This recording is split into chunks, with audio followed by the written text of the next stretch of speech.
Then we draw a line to the superior Go laterally. lateral to the superior spine, right? Anterior. Anterior. So anterior. No, specifically because we have the posterior one. Yeah. Where's the greater omentum? Oh, this is the greater My omentum. greater omentum is very. This is a skinny person, This is a very destroyed one. Wait, this is your greater omentum. Very easy. Yeah.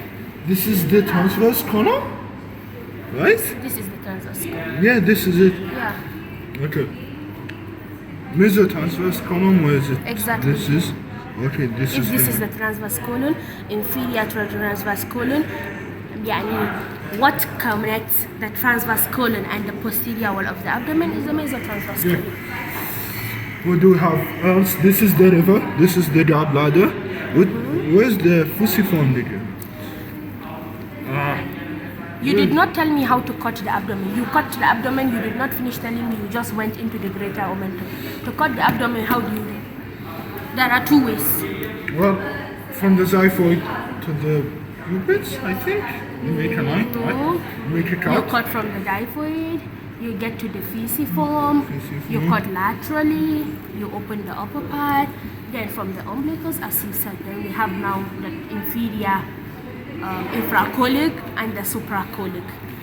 Exactly, if you keep the transverse colon like this, it divides the stomach into the infracolic and the supracolic.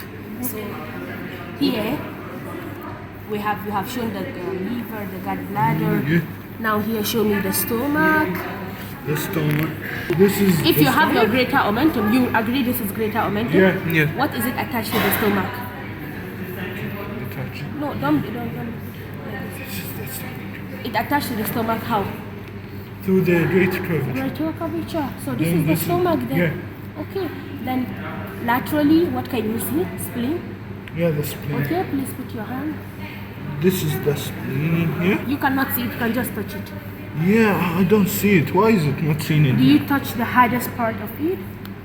Right. Gently, because the kidney is there and it's being removed. Okay, Gently. yeah, I've touched it. Okay, go up a bit, you'll find a very tiny particle, which is the kidney. Student had been touching it, so it's make their hand. It has been destroyed, the kidney, but the kidney is there. Yeah, I felt something destroyed. Look at your hand, that's Yeah. the kidney that has it. Even in the chicken, if you bring the kidney and touch it like this, you feel that the kidney is very soft. Yeah. Okay, that's the kidney. We eat kidneys also. Okay, can you tell me what vessels can we find here? Inferior epigastric artery. Sir? Inferior epigastric Before the artery. inferior epigastric artery, at the midline, what can we find? The oracles? Crestline. This artery? It's not a line. Actually, it's like it's a blaster degree. You want to go right? You are group what? 3. C. You just came now.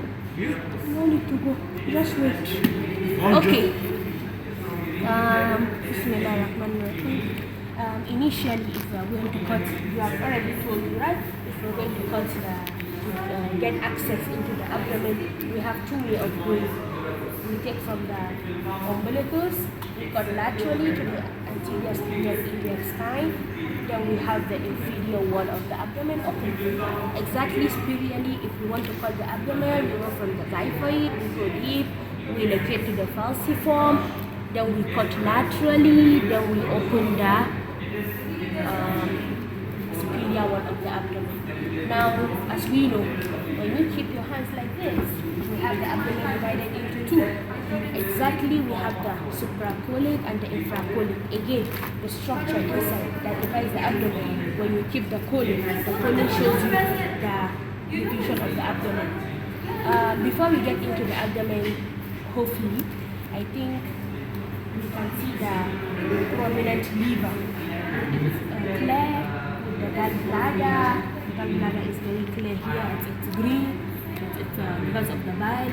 And here we have the fusiform that we cut through. Exactly, if you follow the origin of the fusiform, you can have the umbilical vein. Yeah.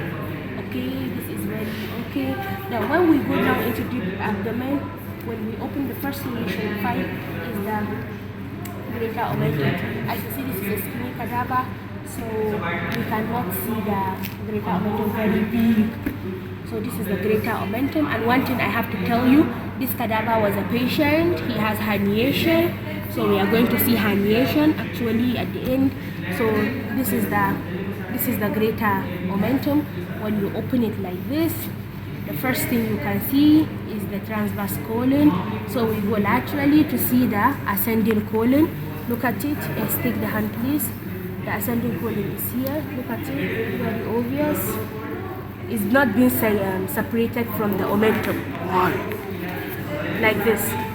Here, touch it like this.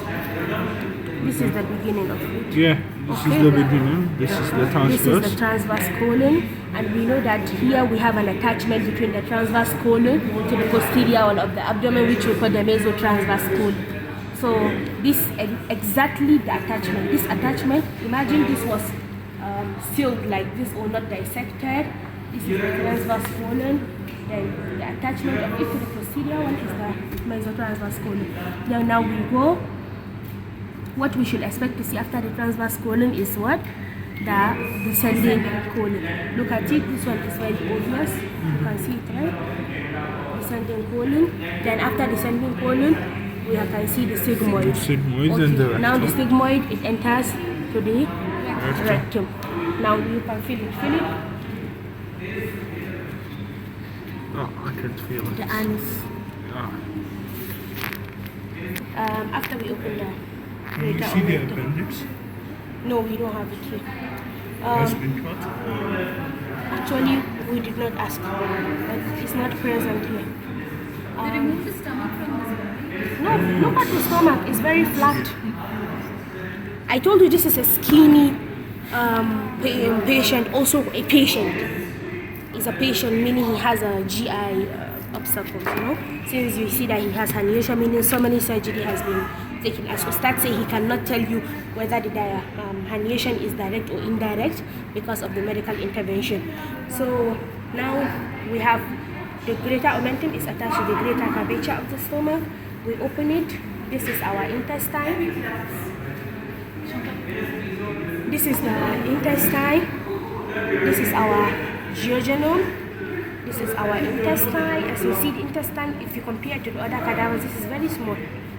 From where the color change, you have your ileum, it's lighter because of it has more fat. This is your ileum, but I cannot show you the ending of the ileum because it has gone deep into the deep ring, meaning there is herniation. I cannot show you the ending of the ileum. Touch it. This is the deep ring, and you can feel the ileum is going inside. Put one hand and one finger. This is the ileum. You go like this, like Okay. that's the deep ring, and the ileum. Look at it. The ileum enters to the deep ring. If we should bring it out, we can be able, but maybe we can destroy some structures. Okay, now we have finished with the abdomen. Then we come back here. Here exactly at the inferior wall of the abdomen, we have a structure which is at the midline. This structure is a communication, or we say attachment between the urethra of the baby to the placenta of the mother during the embryonic period. And it's been alterated after birth. After birth, it's been alterated. It's cut it. And that attachment, we call it uracus. Urethra, uracus. So here, because this is not a living body, Is it you? She said that it's. uracus. She didn't say urethra. She said ureter. Okay. Last week we Or did urinary bladder, actually. That's what she said. urinary bladder. Who said it? Mariam, 1 minute, 1 second. Just wait. I want to ask her. Just please come. Uracus is from where to where, please? Attachment from where to where? Under the umbilicus. Nah, attachment of the baby to the mother. You just tell us the uracus. Urethra gives. I don't know. What do you read? The uracus is attachment from the baby to the mother. What does it attach to the baby? What did I tell you? It's the urinary bladder. No, urethra. Urethra. Uracus, urethra. how can the baby have urinary bladder when he's not fully a He baby? would have urinary bladder. We are speaking of embryonic period. Even if, like, in the later stages of embryonic period, he would have a He would have a, but there is never a attachment between a urinary bladder of the baby and the placenta of the mother. You all need to discuss things first within yourself. Last week, no, it's none of my problem, you know, it's your hack. When they were teaching you, you should pay your attention because you have a responsibility. We did it last week, we were fighting all over. We say this, after There was a clash no, between... after the student have left. Yeah. After the student have left, that's when we understood there was a problem. Some people are telling them the ilioinguinal, no, iliohypogastric pass inside the superior ring. I'm like, what kind of sarcastic stuff? It's fine. It's attachment from the urethra to the placenta of the mother, and it's been altered during afterbirth, and that's it. And it's exactly at the midline. But here, you know, you cannot see it. You can only see this. You see this coming together of the fascia. This is the how you can mark it. But if it is in the living human, it's very easy to find it. Exactly again lateral to it, we should be able to find the umbilical artery. The umbilical artery during embryonic period, we know it's originated from the internal iliac artery. Also here we cannot find it, except you can also see, because there is no exchange of oxygen and carbon dioxide. So here you can see umbilical artery carries the oxygen. yeah, so there is no, here we are not even speaking about the oxygenator, because there is no exchange of any blood or supply, so you cannot see the artery. Obviously the artery have to shrink, and you can only see it also like this. The next coming together of the skin is the artery we imagine, and most lateral to it also we can see the inferior epigastric. As we know, this is closer to the inguinal ligament, and we know that it protrudes inside the rectus abdominis. So here we can see, you can see the protrusion of the artery. Look at it, but here we cannot see, because if you remember the previous class, we saw the artery here on the rectus abdominis muscle. So for us to be shown this artery, they had to dissect it. So maybe if we follow it very careful, we could have seen before the dissection. So medial to lateral, we have the urocus, umbilical artery, and the inferior epigastric. The same thing at this side. So I think we have seen the bladder, right? The liver. This is the liver. We have seen the spleen. If you go like this, this is the stomach. This is the stomach. If we go like this laterally to it, we can see the spleen is very hard. And Patient has this. yeah, he has the spleen. You can touch it, you can feel it. A bit hard, but by the lip is a bit softer than the upper apex of it. And also when you go upper part of the spleen, because this one is dissected, you can see you can feel, you can feel, you not see obviously, you can feel the kidney because of the chemical they use in this cadaver. Look at the kidneys particularly, but the kidney is obvious. You can touch it, but you have to look. First you feel the hardest one, up it, you can feel the kidney up, exactly here. Have you? Yeah, what is this? That's it, the smaller one, because the kidney has been removed. If you bring out your hand, you will see you have bring out your hand, look at it. Even in the chicken, when you wash the kidney very well, you see that the kidney is getting out. It's very, so Ustaz say because of the chemical they use in this, and the students have been touching it obviously. So that's it. And that's it. If you have any question, let's answer. If you don't have, you can give us a short quizzes or review. Just one question. The lines that we should cut, can you revise them quickly? Umbilicus laterally to the anterior superior iliac spine. Then here xiphoid, get the falciform. Then you cut laterally. Then we open the.